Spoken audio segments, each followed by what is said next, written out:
Presented by Under Armour. Welcome to Light Years. Sam Spandiari here. Um, quick house notes for everyone. We will be back Wednesday night and Thursday night with our normal post-game shows when the Warriors resume playing basketball. Obviously, they're in the midst of a unplanned 9-day break between games. And to discuss Dejan Milovic's legacy and just generally about his history in basketball, I've called on a friend, journalist from Serbia, Milos Jovanovic. Milos, how are you doing? Sam, thank you for having me. Thanks for the opportunity. You were the one to bring me in when Dan was coming into the league, and now we're here to discuss the legacy and the tribute, make a small tribute to him, what kind of a person and a player he was, and a coach, of course. So it was everything around this is shocking. He was incredibly young. We've discussed it. It's tragic. He has small kids. It's hard to think about. It's just something you'd never wish upon anyone. And since then, I've been talking with you because I generally feel Warrior fans don't really know him in the context of who he was to the game of basketball. For us, he was an assistant coach, always had a huge smile on his face, was always rebounding with Looney and Dario Saric. And assistant coaches don't really speak publicly in general, so there wasn't a huge opportunity to know him the way, we might know Steve Kerr or, some of these other head coaches. So I'm hoping to kind of have that conversation with you. And I kind of wanted to start with, we saw the tribute at the Partizan mega game. Was that Monday night or Sunday? Yeah, it was. I think it was a Monday night. We've obviously seen clips of how it's, he's being mourned in Serbia. And I guess if you could just start with background, how big of a figure was he in sports in Serbia in general? Well, it was quite something. Um, it's hard to explain because I've seen him start. I've seen him begin his career as a player, and this was the era when former Yugoslavia, which is now Serbia, of course, but back then it was a state union of Serbia and Montenegro, was living the glory period. We were back-to-back European champions. We were world champions. We played the dream team in Atlanta, won silver, and 96. Yeah. yeah, 96, and that team was loaded with players who were extremely talented in the game of basketball, like Vlade Divac, Žarko Paspalj, who used to play for San Antonio Spurs, Sasha Djordjevic, who used to play for Portland Trailblazers briefly, Sasha Danilovic of the Miami Heat, and Dallas Mavericks later on. And that team was so to break into that team, you had to be really, really something. And Milojevic, as a player, he wasn't the flashiest kind of guy. He wasn't maybe the most, in pure basketball terms, maybe not the most talented kind of guy, but man, he was the hardest worker we have seen. And he was an undersized power forward. He would probably play center these days. But he was an undersized power forward. He was something like, he was listed at 6'6". I think reality was 6'4", 6'5", something like Barkley. They called him the Serbian Barkley. You heard that quite a bit. And what he couldn't make up with his jump shot, which was at the beginning inadequate. He built it up later, and he was a very good free throw shooter throughout his career, very decent for that position. He made it up in sheer hustle. Back in the day, the European basketball was very conventionally built. You had one point guard, you had two wing players, and you had two centers. Big men, that's how it worked in the 90s.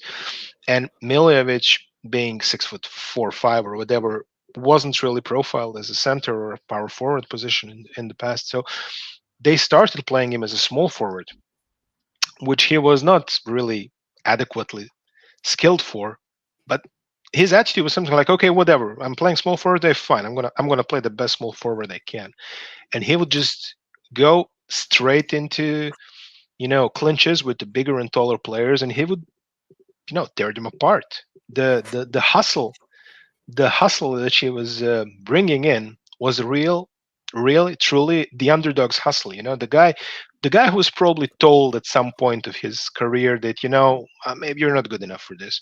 Yeah. I'm not sure if he was actually told that, but he carried that with himself well into the era where he became a household name. So he played for a FMP, which is a club from outskirts of Belgrade. Then he built his name there. He played for Beowulf before, which was known for good youth ranks, and he scored. I think that there was a standing record. He scored something like 150 points in a under 16s game or something like that, and that's actually happened. So, um, and then he had a big money transfer to Budućnost, which is a club from Podgorica, Montenegro, which was really big club at the time. They had a lot of money, and they would buy up all the good players, and he was one of them. And even then he switched back to Partizan Belgrade in 2004, and that's where he's most fondly remembered as a player. But regardless of his career and regardless of the progression, he also played for the national team in 2001, won the Eurobasket. Sadly, he was injured before 2002, and he couldn't win the world's gold in Indianapolis. But regardless of the stature which he gained in those years, which went on, he was always approaching the game 100%, and he gave it his all. He gave his absolute all, and I don't remember a single game where Dejan Milojevic was out hustled, out rebounded, outplayed in any kind of way. He was just so physical, so intense, in the best possible. If I tell you he destroyed people on the basketball court, I mean it is the most positive compliment which I could make up, because the grit, the tenacity which he brought to the basketball court was simply, he looked like a hurricane on hardwood. And you could Warriors fans who are interested in it could go to find his YouTube clips about. Yeah. He holds a couple of records for the, in Europe we have this called, we have this stats called index rating, which is kind of like you add up a bunch of things, and the good ones add up, the bad ones subtract. Sure. And the thing is, he holds a record for the Adriatic League, for the biggest index rating. He has the second best index rating in the history of EuroLeague. He was back to back to back MVP of the Adriatic competition, and they are likely renaming it in his honor.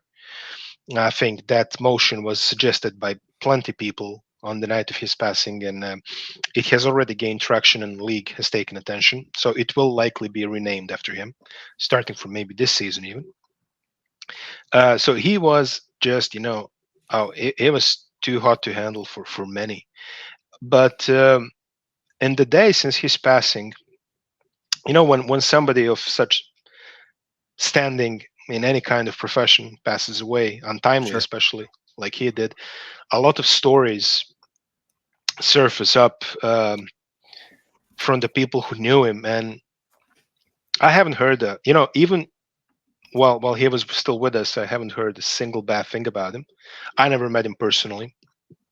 Plenty of people I know were very close, and I never heard a bad story. I never heard a bad word. And now, after his passing, some people have started relating some more intimate stories, more personal stories. An ex teammate who wanted to buy a flat turned to him, and he says we weren't really all that super close. We knew each other, we played together, and he caught wind of the situation that I'm buying a flat. So he's like, how much do you need? Something like 30 grand. And he said, like, return this when you have the time, when you have the possibilities. 30 grand is not a small amount of money back in the No. 15, 20 years ago. And the guy wants to pay him with interest, and Dan just told him, no, screw that, you're not paying in interest, we're friends. uh, Numerous stories about his former players who Dan used to call up and said, do not give up, I trust you, I still believe in you, I coached you, I know what you're capable of, you can do this, don't retire, don't drift away, Yeah. don't start hating basketball. Just a lot of such stories have cropped up, and that's just gives you a. Yeah.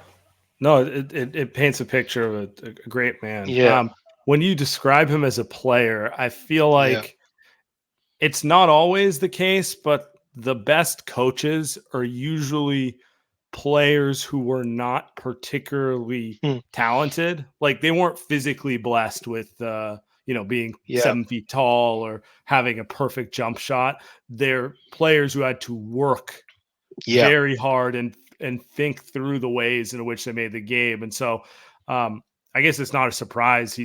But I feel like in some ways he's more revered as a coach or more known for his coaching, at least to Americans, obviously, Oh, for sure. For sure.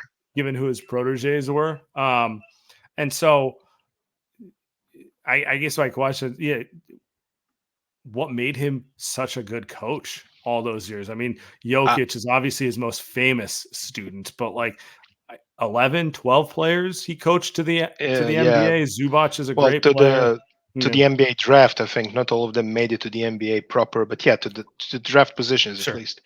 Yeah, Zubac is there. Timothy Luwawu is there.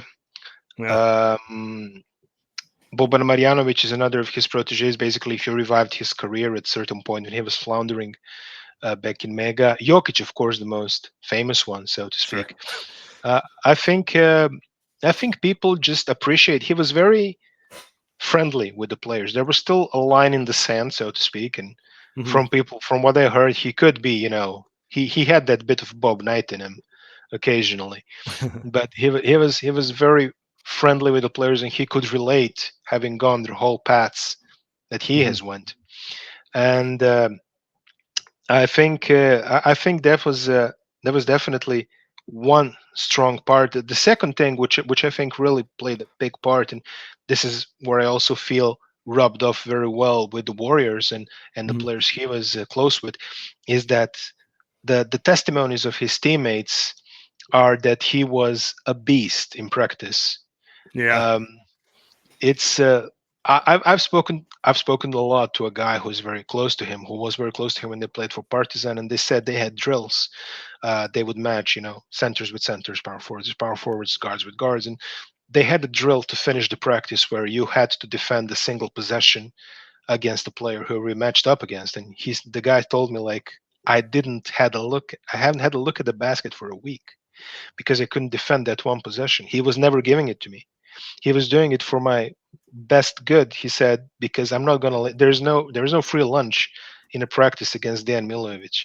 And I just remember the face of that guy saying, whole team has lined up, everybody's finished the drill. The coach is like, it's time to go home. But he's not letting him go home. He's not gonna let him defend that one possession. So it would they would overrun practices for 30 minutes, 45 minutes. But um I felt that that intensity was something maybe a bit strange, because over here, what we hear is like practice, the whole Allen Iverson rant and everything about what kind of treatment practice has in American basketball. In European basketball, practice is something sacred, especially to coaches. And that's where they feel they're making the biggest difference in the lives of the players. So I think for Warriors players, it was something new. Definitely for Kevon Looney and for Wiseman, who was originally, I think, projected to be one of the guys Milojevic works with. And I think Looney is his maybe best student when we're talking about the Warriors, because I really felt when Looney exploded in the 2022 playoffs, when he was like flying and grabbing boards and everything, just Right. crushing the boards, and I felt like I was looking at it, yeah, this is Milojevic. That's his work, because only a person who practices so hard. I felt like I was pretty Yeah. sure he was rebounding it with him all the time, and Looney that's rubbed Looney off. has Looney, as you imagine, has spoken very highly of the impact he made on him rebounding, and this is before the tragic passing. Yeah. And it's so noticeable because Looney was, he's kind of a marginal player. He had a bunch of hip issues, which really robbed Hmm. him of his athleticism. Uh, and so he kind of had to figure out how to reinvent himself to be useful once he wasn't, an athlete who could get his head above the rim and do those sort of things. And he went from like an okay rebounder, like he was kind of sneaky, getting a bunch of rebounds here and there, to maybe the best offensive rebounder in the league Yeah, he went under his Rodman on coach. us. Yeah, exactly. I mean, the Sacramento Kings playoff series last year is probably the defining moment to date.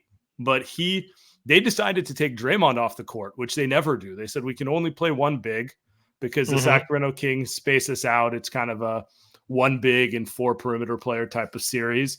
And he's just better against Sabonis than Draymond, which is impossible to have thought of a year prior to that, or really any time in the last decade. But it was the correct decision. And, in that series, he had 3 different games of 20 plus rebounds. Yeah, I remember Sabonis that. is, Yeah, I know Warrior fans don't like him, but Sabonis is a very talented player, and he made him look just ordinary. yeah. I mean, the Kings were probably counting on winning that matchup, and they didn't. He got outplayed by Looney, even if he scored more than him.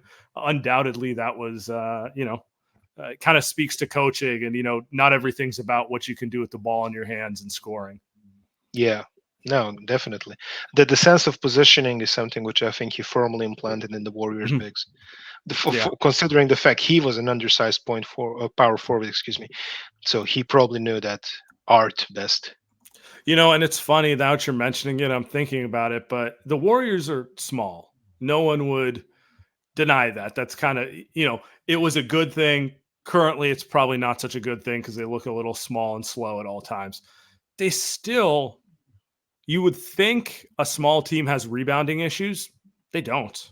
They rank, Yeah, they rank among the better teams at rebounding the ball this year. They're still in the top half of the league. Not the best, but I wouldn't expect a team with that many small players to be the best rebounding team.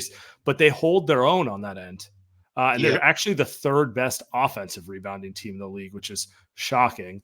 And I think all that's kind of, there's more to kind of a coach's impact than just like play they drop out of timeout. Like there's a lot of different ways to impact a game, no, and for sure. that's clearly Deki's influence on the Warriors because maybe that's why they think they can play as small as they do because they know they can get the rebounds even when they're doing it. I don't know. I'm just thinking out loud at this point. I wanted to ask you, in a broader sense, uh, what do you see as his biggest influences on the game of basketball? It could be in Serbia, in Eastern Europe, or it could be in the, globally with the NBA or anything. Like, when you think of his influence on the game, what do you think of? That's a good question. I would say that Open the ended. effect would be twofold. Serbians probably, or at least of my age, Mhm. remember him more as a player, and I think, uh, well, I think if you watch Dejan Milojevic play basketball, you would feel embarrassed to quit at anything. Doesn't matter if it's your morning run or if it's a 20-mile walk which you put down for yourself for Sunday, or any kind of activity which you want to do. I think you want to ask yourself, would I embarrass him? Because he went so hard. He went so hard, and you could almost imagine him like look at you and say, "Nah, nah, keep going." That's what you want to do. Especially if you were a Partizan fan, he made such a great impact, and Partizan is a club which had a lot of great players, History. Yeah. seriously. But he made a massive impact because we appreciate good basketball, of course, and we appreciate the artists, but the people who get to the fans' hearts quickest are the people who are going to crash their head into the commercials Of course. and adverts and everything like that, and people who have blatant disregard of their own health at the expense of the team's well-being. And Milojevic was one of those, but he was also the guy who could fill it up. You would just isolate him in the post and just you could run back to defense and he would do his thing. And for the Americans, I think he will be connected with the ring winning side in 2022 as the guy who made a difference, who gave them a bit of a toughness, a bit of a gritty edge, which Hmm. maybe was lacking in the years which where Warriors kind of left their mantle for other Right. teams. There was a bit of a gap between the last two titles, of course, and mm, maybe we are overestimating it as Serbians, but I always like to say it's one thing going to the NBA as a foreigner, as a player. I Sure. mean, that's fairly universal. But going to the United States, going to the NBA, the best competition in the world, undisputedly, and coaching Americans at the sport which they invented that they're best at. That's a special kind of privilege which only few earn in the game of basketball. He was the only second assistant coach from Serbia to win a ring. Igor Kokoshkov won it as assistant coach for Detroit Pistons in 2003 or 4, whatever it was. And we had two head coaches. We had assistants with titles won. So I think we can all, as Serbians, we can all feel very proud of his achievements as Obviously. a coach as well. Because as I say, playing is one thing, and that's all fine. But getting actually a coaching job in the league as a foreigner is quite a big thing for us. And the fact that all the Warrior staff spoke so highly about him, the players, Mhm. Steve Kerr always had a kind word for him, Yeah, which I really appreciate because we grew up watching Jordan Bulls, and Steve Kerr is this guy who hits this sure. big shot, and somebody of that stature, that gravity, the guy who won so many things as a player and as a coach, is so well respected. To hear him speak, and you could see it, he was honest. It was not just a ploy, something like say something nice about your assistants and stick the mic, and it felt from the heart. Yeah, Whenever I heard Steve speak about Dan, and to me and the people who follow basketball here, I think it meant a lot. definitely. And I think um, with him, I mean, obviously the Raptors head coach Darko is Yeah, also Serbian. I wonder if we're going to see, more and more Serbian and just general Eastern European coaches coming over to the NBA. In general, it feels like while the NBA is its own style of basketball and it is different than FIBA and EuroLeague, you're seeing more and more influence of European basketball in the NBA. Just with the way they space the floor, yeah, the prioritization on movement and shooting. I mean, the Warriors obviously go without saying. Steve Kerr will be the first to tell you a lot of the stuff he took was borrowed from European teams and kind of adapting it that way. Um, and I do think that's another lasting legacy of his, just the continuing to show that it's this is an option too. If you're a good coach, you can come over to the NBA and make a name make for it. yourself Yeah, here too. So yeah, true. yeah, Warriors were historically always very open towards foreign players ever since Don Nelson came aboard. yeah, Sasha Danilovic was a Warriors draft pick. He ended hmm up being traded to Miami in the end, but Don Nelson wanted him over badly. There was Sharunas Marčiulionis. yeah, There was a bunch of other international players who tried and did good for the Warriors. So for him to make a legacy at a club which was so open towards something which I like to say that the whole today's NBA was the vision of Don Nelson. Don Nelson was so ahead of his time, yeah. and I think he's probably very happy now watching the game because it's as he was It is. imagining it. I talk about it because I grew up going to Yeah, Don Nelson era Warriors games. The first games I went to was the Chris Mullen, Tim Hardaway, Bruce Marshall on that team. Like I was like 6 yeah, years old or so 8 or something like that. And then of course Nelly came back later with the We Believe team. But yeah, it's like the dynasty run which they had the last decade. It is kind of all in his image in some ways. It's like yeah. all the things he believed that everyone said you Came can't win. true. You Yeah, can't win shooting threes. You can't win running and doing all that stuff. Well, you can if you have the right players. So, exactly. and he never had the full team. He always had like bit parts, but he never had a big No, man who true. could do it. So, True. I mean, uh, if you just imagine the fact that Chris Webber got ran out of Golden State, I mean, he ran himself out of Golden oh State yeah, because he was sick of playing center. I yeah, mean, he would be playing center exclusively today. He would be very good yeah, at it. yeah.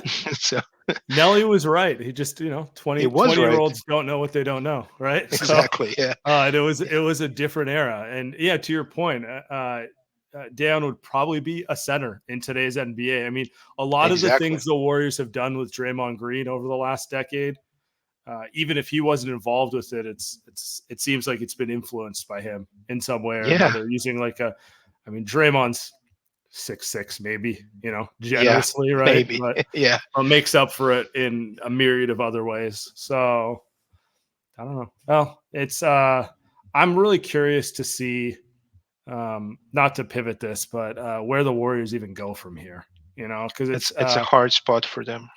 yeah, I mean it's one thing. We're all frustrated with the way the season has gone, but uh, that's just sport. Like it's not life, right? Now Yeah, they have to confront a very tragic incident that we know most of the team was present for too. But unfolded in front of them pretty much. yeah, Yeah, it was a team dinner in a city where there's not much to do. So it was a well-attended team dinner from everything that's been reported. Maybe if it was in New York, it wouldn't be as well attended, but it wasn't. And I don't know. I know Wednesday nights when they play Atlanta, it'll be a very emotionally charged pregame. definitely. And hopefully uh, what did Steve Kerr say? He said, what would Dan have said to us? He'd say, "Go win the game and honor me that way," or something to that Most effect. likely. So hopefully they can do that, and hopefully to our listeners listening to this gave you a little insight into kind of one of the bigger legends of the game that maybe NBA fans aren't as aware of. Milos, I really appreciate you hopping on. Anytime, Sam.